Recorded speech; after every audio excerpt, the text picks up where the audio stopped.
साहित्य: पालक, कोथिंबीर, उकडलेला बीट, बटाटा, गाजर, बीन्स. आमच्याकडील 9 धान्यांची भाजणी, तिखट, हिंग, हळद, मीठ व चाट मसाला.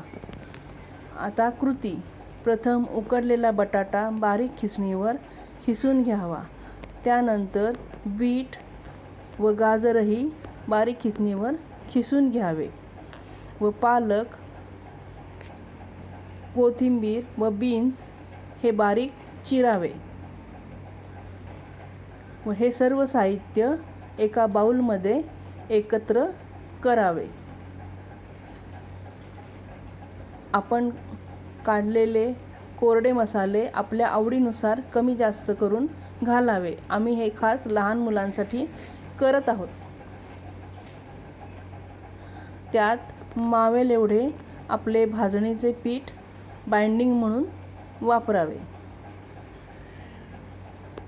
व थोडासा घट्टसर गोळा बनवून घ्यावा.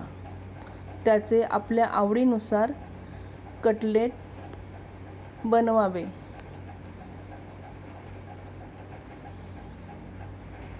आमच्या येथे ही भाजणी उपलब्ध आहे. त्याच्यासाठी फोन नंबर डिस्क्रिप्शन बॉक्समध्ये दिले आहेत. हे सर्व कटलेट आपल्या आवडीनुसार तळावे किंवा शॅलो फ्राय करावे. आम्ही शॅलो फ्राय करत आहोत. व्यवस्थित दोन्ही बाजूने आलटून पालटून भाजून घ्यावेत. व्यवस्थित भाजले की ते एखाद्या सॉस बरोबर किंवा ग्रीन चटणी बरोबर सर्व करावे.